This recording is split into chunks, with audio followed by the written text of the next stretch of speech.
Hello we're, ఈరోజు మనం మాట్లాడుకోబోయే topic ఏంటి అంటే కనుక ఇబ్బందితో ఉన్న వాళ్ళు పేషెంట్స్ యూజువల్ గా మన దగ్గరికి వస్తూ ఉంటారండి. పాదం దగ్గర ఉన్న నొప్పి.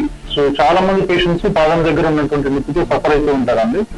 యూజువల్ గా దీనికి ఉన్న మోస్ట్ కామన్ డయాగ్నోసిస్ ఏంటి అంటే కనుక ప్లాంటర్ ఫైసైటిస్ అంటాము, లేదంటే ఇంకా ఫుట్ ప్యాడ్ సిండ్రోమ్ అంటాము. ఈ కారణాలతో మన దగ్గరికి చాలా మంది పేషెంట్స్ వస్తారు.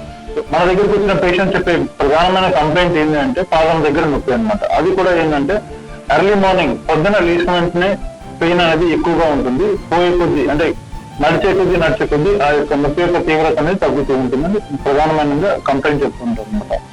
దీనికి గల కారణాలను మనం వెతికితే కనుక మోస్ట్లీ ఇది ఎక్కువలో ఎవరికి వస్తుందంటే ఎక్కువసేపు నిలబడి పనిచేసే వాళ్ళకి, ఎక్కువ పాదం మీద స్ట్రెస్ ఒత్తిడి పడి పనిచేసే వాళ్ళకి ఎక్కువగా చూస్తూ ఉంటాం అనమాట. దాంతో పాటు కొంచెం షుగర్ ఉన్న వాళ్ళకి, థైరాయిడ్ ఉన్న వాళ్ళకి కూడా ఈ సింటమ్స్ అనేటువంటి ఎక్కువగా కనిపిస్తూ ఉంటాయి. సో ఈ విధంగా వచ్చిన వాళ్ళని మనం యూజువల్ గా మన క్లినికల్ సింటమ్స్ తోనే మనం పరీక్షించి చెప్పగలుగుతాము వాళ్ళ యొక్క ఇబ్బంది ఏ విధంగా ఉంది, అది ఏంది అనేది.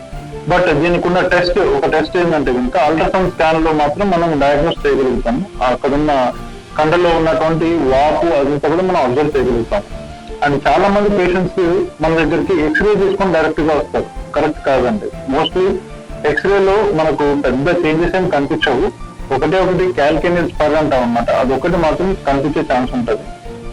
So x-ray and ultrasound compare చేస్తే కనుక అల్ట్రాసౌండ్ స్కాన్ అనేది కొంచెం స్పెసిఫిక్ టెస్ట్ అనమాట.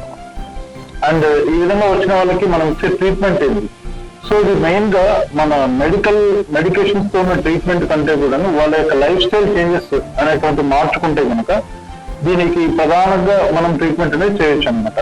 సో ఆ లైఫ్ స్టైల్ చేంజెస్ లో ఏమేమి ఉంటాయి అంటే ఇంకా ఫస్ట్ పాయింట్ మనం ఇవ్వాల్సింది ఏంటంటే రెస్ట్.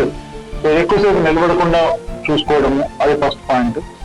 దాంతోపాటు ఇంట్లోనే కొంచెం గోరువెచ్చని నీళ్ళల్లో ఉప్పు వేసేసి పాదం దాంట్లో ఒక 10 minutes మార్నింగ్ టైంలో, ఒక 10 minutes ఈవినింగ్ టైంలో పెట్టడం ఒకటి.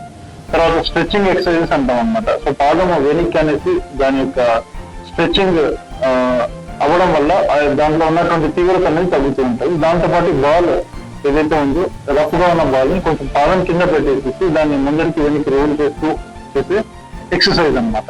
ఎంసీఆర్ ఫుట్వేర్ అంటాం అనమాట. సాఫ్ట్ మైక్రోసెల్లార్ రబ్బర్ చెప్పల్స్ అంటాము. అవి వాడడం వల్ల, అండ్ కొంతమంది షూ వాడే వాళ్ళకైతే కనుక సిలికాన్ సాఫ్ట్ జెల్ సోల్స్ దొరుకుతాయి. అవి కూడా వాడుకునేసేసి మనం ఈ యొక్క తీవ్రతను మనం తగ్గించే ఏర్పాటు చేసుకోవచ్చు అనమాట. దీనితో ఒకవేళ తగ్గట్లేదు అనుకోండి, మమ్మల్ని సంప్రదించండి. దీని యొక్క ట్రీట్మెంట్ ని ఇంకా బెటర్ గా చేయగలుగుతాం. సో ఈ ఇబ్బంది మీద మీకు ఇంకా ఏమైనా సూచనలు, సలహాలు కావాలంటే మమ్మల్ని సంప్రదించగలరు. సో మన దగ్గరికి వచ్చే ఇబ్బందుల్లో మెయిన్ గా వచ్చే వాళ్ళు ఏంటంటే మోకాలు నొప్పులతో వస్తుంటారు అనమాట. సో వాళ్ళల్లో వచ్చే మోకాలు నొప్పులతో వచ్చే వాళ్ళకి ఫస్ట్ మనం డయాగ్నోస్ చేస్తాము, విత్ ఎక్స్రే త్రూ డయాగ్నోస్ చేస్తాము.